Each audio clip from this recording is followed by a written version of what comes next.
In class, we've been learning about having well-balanced teams. It's not only important to have teammates and leaders with different experiences and walks of life, but also different genders.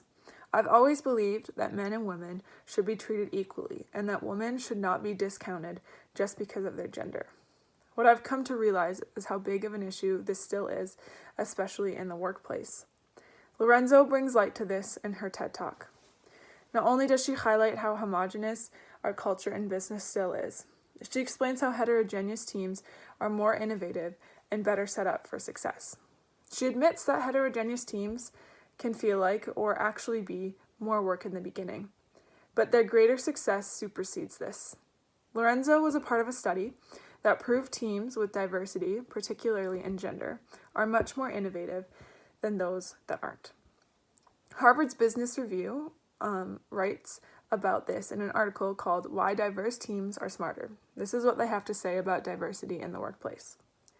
Striving to increase workplace diversity is not an empty slogan. It is a good decision, a good business decision. A 2015 McKinsey report on 366 public companies found that those in the top quartile for ethnic and racial diversity in management were 35% more likely to have financial returns above their industry mean. And those in the top quartile for gender diversity were 15% more likely to have returns above their industry mean. I think this is really important, and it clearly proves that those that have more diversity on their leadership teams and a part of their team are going to be more successful in the long run. In her studies, along with her team, Lorenzo discovers that innovation revenue rises as the share of female managers increases by 20%. So this doesn't mean that hiring one female or two females is going to make the change on your team. This means that we need to view both men and women as equal, and rather than look at their gender, look at the experience they have and the skills and the knowledge they have for the job. Obviously, as we've learned in this TED Talk, we also need to make sure that our teams are diverse, not only by gender, but by racial. But as Lorenzo highlights in this video, you really need to make sure that you have the men and the women because they come with different ideas and different perspectives. But today, especially in 2020, in light of all that's happened this year, it's not just gender diversity that we need to worry about. Racism has been and continues to be a huge systemic issue, especially in the workplace. I can think of the stereotypes where Black people aren't hired because they may not have the education, or they grew up on the street, or they're dangerous. And we need to forget about those things because clearly, as Harvard said in their quote, that teams in the top quartile for ethnic and racial diversity in management were 35% more likely to have financial returns above their industry mean. But it's still an issue. Bonusly writes that 45% of American workers experienced discrimination in the past year. This needs to change. It's not acceptable. Diversity is clearly crucial in the workplace and should be placed at a much higher value. Clearly, as Lorenzo has stated, diversity changes innovation. It increases innovation and therefore increases success. But from my point of view, innovation changes the world, and our world is diverse. We need diverse teams to have innovation. We need to make a difference in this world, and diversity is how we do that.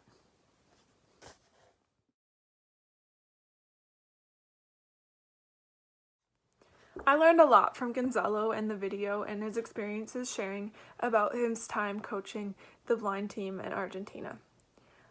I learned not only about leadership, but about being an integral part of the team that you're leading. He took the time and he made efforts to learn how to best coach these men. He didn't just conform them to the ways that he was used to coaching. In fact, he reached out to other teachers and other members of their community, asking them how to best coach them for what they needed. He even learned that you can't coach them by writing down plays and skills on a chalkboard. He had to adapt and learn how to use plastic trays and pop bottle lids so that they could feel what he was explaining to them.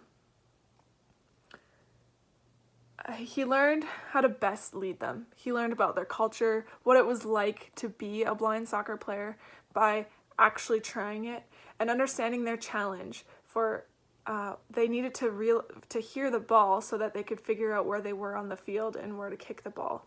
So he learned and took the time to understand really what they were doing rather than just treating them like regular soccer players, because they weren't regular soccer players. In fact, we learned later that they were extraordinary soccer players because they were able to win the cup while blind and beating a team that wasn't blind.